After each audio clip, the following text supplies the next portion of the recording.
Okay, so the base of the heart is the widest part of it.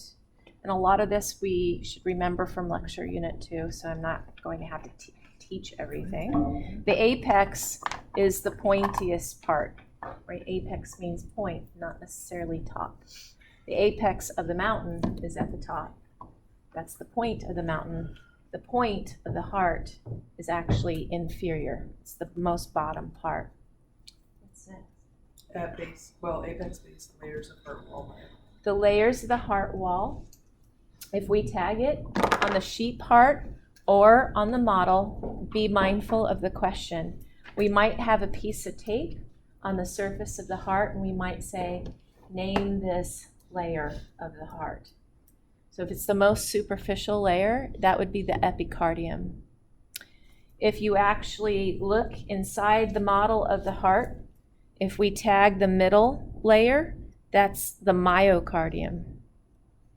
And then if we have a piece of tape on the internal area of the heart and we say, name this layer, you should say endocardium.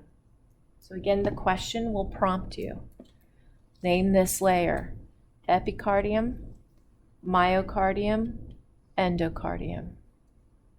Pericardial sac. Pericardial sac, we don't really have a way to tag that, and here's why. None of the models have the pericardial sac around it. The sheep hearts that we're going to dissect, they don't have a pericardial sac because they've been removed from it. But when we open up our cats, when we come back from break, you will actually pop the cat heart out of the pericardial sac, and then you can see it then. But we don't tag it because we don't really have a model or the sheep heart that has one. But you should be aware that there is a sac around it. Deep to the pericardial sac would be a potential small space called the pericardial cavity. We've already learned about this special cavity back in chapter 1 when you were learning about your serosal membranes. Remember, there's a parietal pericardium and a visceral pericardium. And in between those two layers is that slit-like space that's filled with fluid, a viscous fluid that helps reduce frictional rub so that as your heart is beating, it's not grinding on these membranes and creating too much heat, which would denature proteins in your heart. Route of blood, systemic and pulmonary circulation. The route of blood, two routes, systemic circulation, pulmonary circulation. So we should know from our lecture unit 2 the circulation of blood in a general approach. We know that blood returns to the right side of the heart from the systemic circuit, goes into the right atrium, which is the first chamber. Blood will go through the right atrioventricular valve, also known as the tricuspid valve. Then the blood goes into the right ventricle. And when the ventricle contracts, blood is ejected through the pulmonary semilunar valve into the pulmonary trunk. That marks the beginning of the pulmonary circuit. The pulmonary trunk, although colored blue, a lot of students want to think it's a vein. It is not. It is an artery. It is carrying oxygen-poor blood, which is why it's colored blue. That pulmonary trunk bifurcates, that means splits, into a right and left pulmonary artery. So here's the left pulmonary artery, and branching over here would be the right. That would go to the lungs for oxygen exchange and CO2 exchange. Blood would return back to the left atrium through the paired pulmonary veins. There are two on each side, right here. And they are colored red, which a lot of students then want to call them arteries when in fact they're veins. Veins are blood vessels that return blood to the heart. Arteries are blood vessels that take blood away from the heart. So these are the paired pulmonary veins, two on the left, two on the right, and they all dump the oxygen-rich blood from the pulmonary circuit into the left atrium.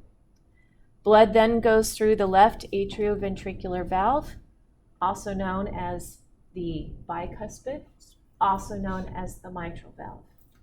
When the ventricle contracts, blood is ejected, and this is where we have to look way up high in the left ventricle to see the aortic semilunar valve.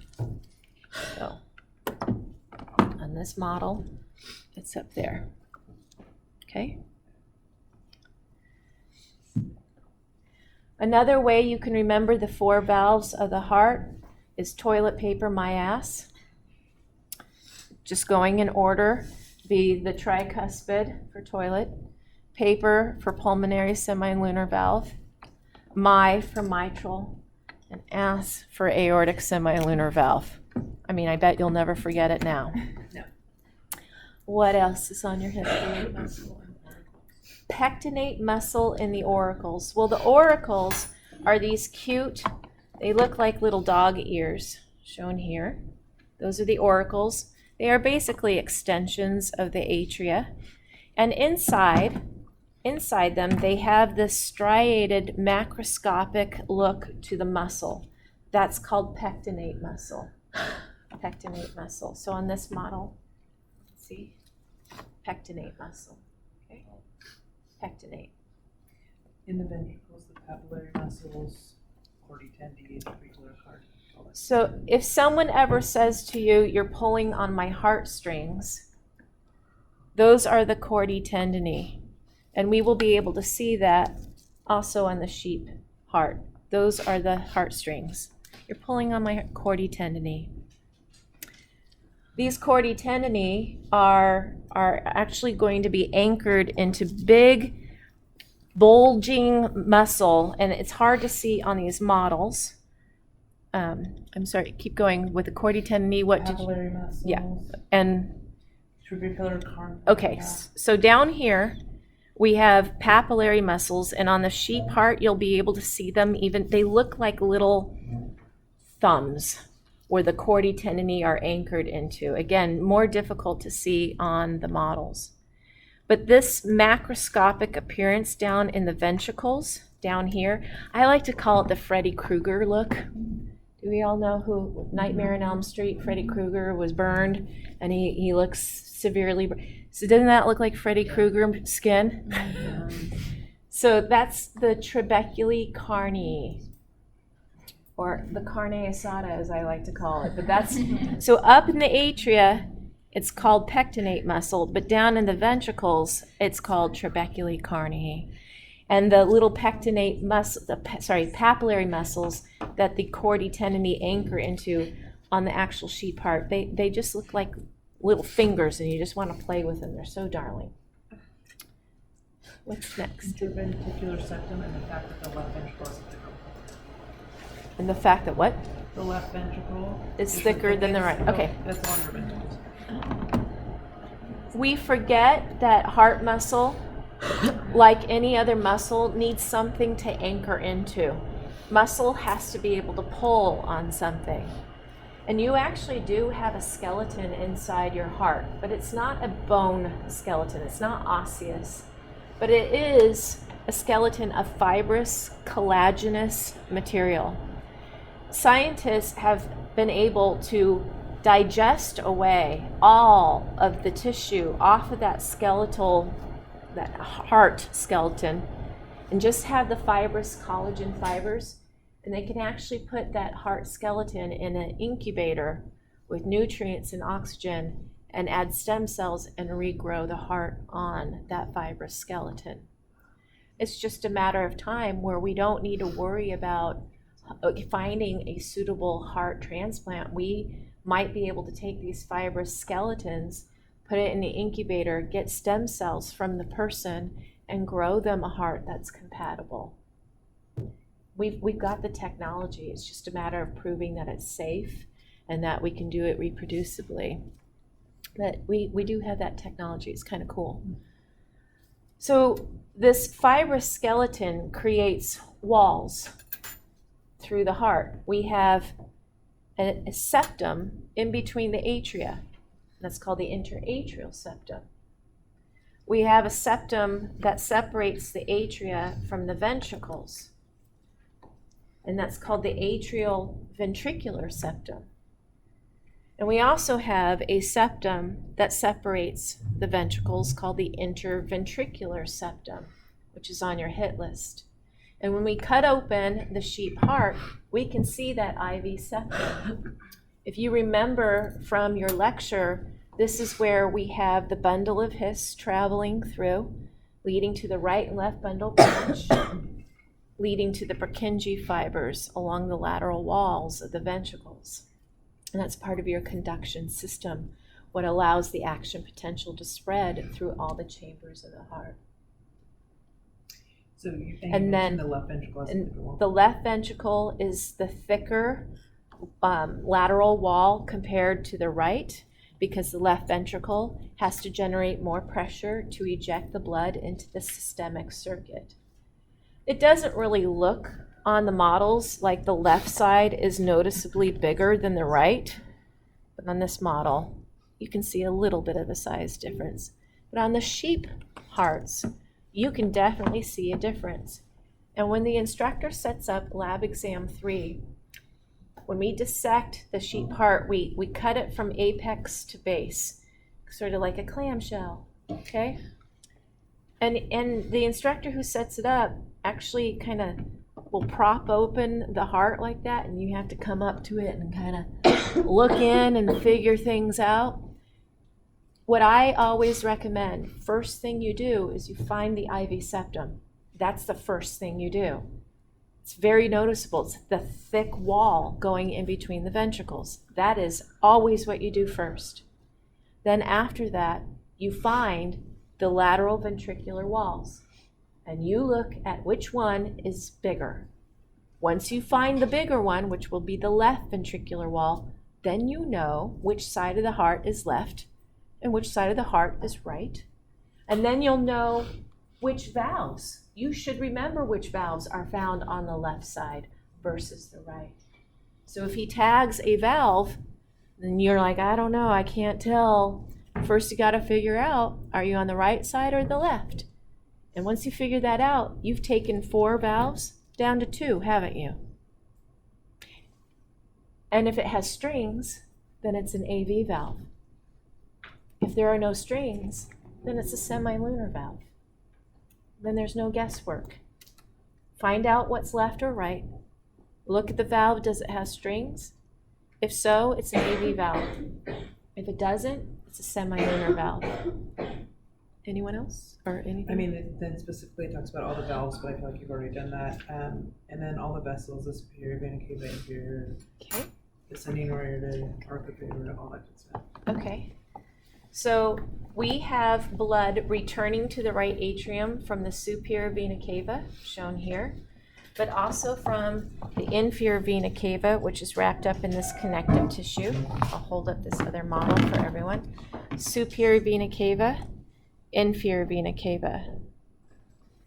Superior, inferior. But there's also blood returning from the heart to the right atrium through the coronary sinus. So those are 3 vessels that are dumping oxygen poor blood into the right atrium. Superior vena cava, inferior vena cava, coronary sinus. And the opening for the coronary sinus is right there. We can actually find the opening for the coronary sinus on the sheep heart. It's kind of cool when we find it. We can stick our probe through it, and you can actually see your probe traveling around the back of the sheep heart through the coronary sinus. Kind of cool. Okay. Then we have, coming off of the left ventricle, we have the ascending aorta. Ascending aorta. Then it turns into the aortic arch. On humans, we have 3 branches coming off the aortic arch. We have the brachiocephalic trunk, which branches into the right subclavian and right common carotid. We have another branch coming off the aortic arch, the left common carotid, and then we have the left subclavian. On the cats, we will not see 2 branches. We will see 2. There are differences for some cat vessels compared to human vessels, and when we open up the cats, I will point that out.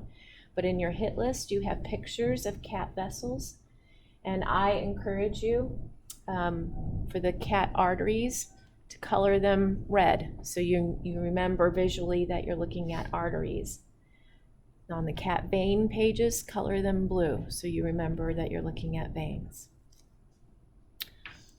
Descending aorta, did you say that? So after the aortic arch, it turns into the descending aorta, but we want you to be more specific on your lab exam. We want you to say descending thoracic, if it's still in the thoracic cavity. And then once the descending aorta gets into the abdominal cavity, you say descending abdominal aorta. And then pulmonary trunk and the arteries and veins for pulmonary, but you kind of did that already. So yeah, the pulmonary trunk is right here, and then the pulmonary right and left pulmonary arteries. And veins. And the veins, we did that. Those were the paired ones. Coronary circulation, you need. Coronary circulation, you've also been tested on this on your lecture exam already. We forget, and you're gonna have to get a close-up a little bit here. We forget that the very first branches off of the ascending aorta is the right coronary artery and the left coronary artery. The left coronary artery branches into the anterior descending artery. That's one name for it. It's also called the left or interventricular artery, right? That's another name for it. Then it turns into the circumflex. Do you remember this from lecture 2? The right coronary artery travels around the right atrium, and it gives off a little branch here called the marginal artery.